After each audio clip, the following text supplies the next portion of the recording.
कोटा बाग में पुलिस के खिलाफ क्यों भड़का आक्रोश?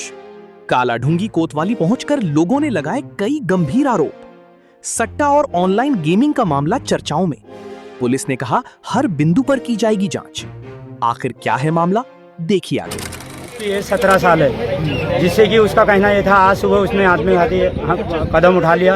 उसका कहना ये था कि मैं वहाँ से स्कूल को जाता हूँ और उसे बार बार पीड़ित किया जाता है। उसको पैसे सट्टा गेम सिखा करके उससे जुआ वगैरह, नशे की लत वगैरह डालने की कोशिश की जा रही थी उसके द्वारा। उससे पहले ही पुलिस वालों द्वारा उस व्यक्ति के खिलाफ तो कार्रवाई नहीं कराई गई, जिसके खिलाफ हमने सोशल मीडिया द्वारा भी आवाज़ उठाई, और उसके खिलाफ तो आवाज़ नहीं उठाई गई। और भी मेरे घर जा करके मेरे छोटे बच्चे हैं, उनसे फ़ोन छीन करके लाया गया था, क्योंकि हो सकता था उसके अंदर फ़ोन में कोई ऐसी सबूत हो, प्रूफ हो, और उसको उनके माध्यम से मिटाया भी जा सकता है। क्योंकि आए दिन कोटाबाग में नशे का वगैरह तो हो ही रहा है। जो ये छोटे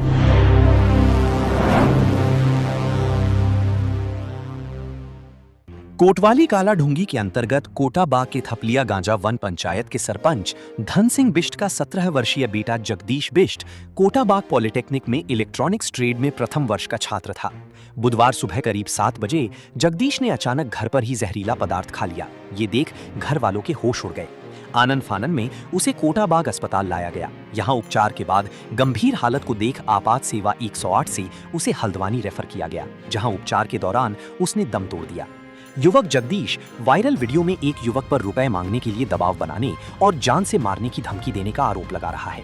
उसने एक युवक का नाम लेते हुए कहा कि उसने युवक से 3000 रुपए उधार लिए थे, जो वो गेम में हार गया था। वायरल वीडियो में उसने जुए और सट्टे का भी जिक्र किया है। गुस्साए परिजनों ने शव को एम्बुलेंस में रखकर काला ढूंगी कोतवाली में प्रदर्शन किया और जगदीश के पिता धन सिंह ने एक युवक के खिलाफ नामजद तहरीर भी सौंपी। युवक की गिरफ्तारी के बाद ही शव को कोतवाली से उठाने की जिद पर अड़े परिजनों को पुलिस ने बमुश्किल समझाया। मामले में कठोर कार्रवाई के आश्वासन के बाद परिजन माने। इधर प्रभारी निरीक्षक अरुण कुमार सैनी ने बताया कि मामले में तहरीर मिल चुकी है, मामले की जांच की जा रही है, दोषियों को बख्शा नहीं जाएगा। वहीं मृतक के पिता सरपंच धन सिंह बिष्ट ने कहा कि काला ढूंगी कोटा बाग में जहां तहां जुआ, सट्टा और ऑनलाइन गेम चल रही है, लेकिन पुलिस की कार्रवाई संतोषजनक नहीं है। उन्होंने पुलिस की कार्यप्रणाली पर सवाल उठाते हुए कहा कि मौत से पहले बेटे जगदीश ने एक युवक पर आत्महत्या के लिए मजबूर करने का दबाव बनाया। इधर जिले के वरिष्ठ पुलिस अधीक्षक डॉक्टर मंजूनाथ डीसी ने निष्पक्ष जांच और उचित कार्रवाई का आश्वासन दिया है। उन्होंने कहा कि मामले की जांच के बाद दोषियों को बख्शा नहीं जाएगा। काला ढूंगी से जाहिद हबीबी की रिपोर्ट। मेरा बच्चा जो है नोएडा वहाँ ये पॉलिटेक्निक का छात्र था, जो फर्स्ट ईयर में पढ़ रहा था इस समय, और वो उसकी एज 17 साल है, जिससे कि उसका कहना ये था, आज सुबह उसने आत्मघाती कदम उठा लिया। उसका कहना ये था कि मैं वहाँ से स्कूल को जाता हूँ और उसे बार बार पीड़ित किया जाता है, और मेरे को उसको पैसे सट्टा गेम सिखा करके उससे जुआ वगैरह, नशे की लत वगैरह डालने की कोशिश की जा रही थी उसके द्वारा।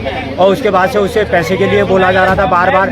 वो उत्पीड़न इतना हो चुका था कि वो मानसिक रूप से भी परेशान हो चुका था। उसने घर में नहीं बताया था कि मेरे साथ ऐसा हो रहा था। तो आज सुबह उसने मरते समय अपने बोला कि पापा मेरे को इस प्रकार से मैं स्कूल को जाता था, मुझे रोज़ रोज़ उत्पीड़न किया जाता था, मारा पीटी की जाती थी और मुझे मारने की धमकी दी जा रही थी, और मेरे साथ ऐसा ऐसा अन्याय किया गया, और मैंने इसी वजह से मैं घर में नहीं बता पाया, और मैंने तब ये कदम उठाया करके। और ये मेरे बच्चों को वहाँ से स्कूल में जाते समय भी आते समय भी उसको उत्पीड़न किया जा रहा था। सुबह जब कोटाबाग स्वास्थ्य केंद्र से उसको हल्द्वानी के लिए रेफर कर दिया गया था, तो वहाँ से उसको लेने के लिए वहाँ से उसकी डेथ हो चुकी थी रास्ते में ही, और उसको पोस्टमार्टम के लिए भेजा गया था। उससे पहले ही पुलिस वालों द्वारा उस व्यक्ति के खिलाफ तो कार्रवाई नहीं कराई गई, जिसके खिलाफ हमने सोशल मीडिया द्वारा भी आवाज़ उठाई, और थाने चौकी की प्रभारी से भी बात हुई थी फ़ोन से, तो उसके खिलाफ तो आवाज़ नहीं उठाई गई। और भी मेरे घर जा करके मेरे छोटे बच्चे हैं, उनसे फ़ोन छीन करके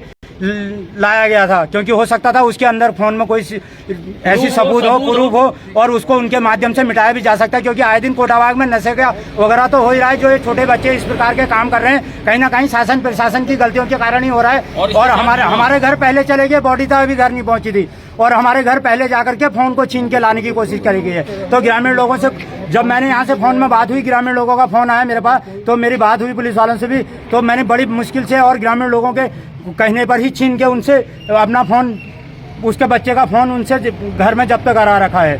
मैंने बोला मैं बॉडी भी, फ़ोन भी आपके वहाँ चौकी लेके आ जाऊँगा, थाने लेके आ जाऊँगा, मगर वो फिर भी ज़बरदस्ती कर रहे थे। पता नहीं कि वो लोग मिले थे या उन लोगों के साथ क्या था उनका संबंध, तो इसके लिए मैं अभी नहीं कह सकता हूँ। अब आप क्या चाहते हैं इसमें? मैं क्या ये कार्रवाई चाहता हूँ कि चाह ऐसे व्यक्तियों के खिलाफ, आज मेरे बच्चों के साथ ऐसा घटना हुई है, कल किसी बच्चे के साथ भी हो सकती है, ऐसे में इसको बिल्कुल न्याय मिलना चाहिए। देखो मेरा बच्चा 17 साल का है, एक 24 साल का बच्चा मेरे बच्चे का शोषण कर रहा है, तो आज कल के दिन में किसी बच्चे अन्य बच्चे का भी शोषण किया जाएगा। यह आए दिन घटना आए दिन हो ही रही है और मैं चाहता हूँ इसे जल्दी से जल्दी न्याय मिलना चाहिए। कालाढूंगी और आसपास की हर अपडेट से रूबरू रहने के लिए जुड़े रहिए हमारे साथ।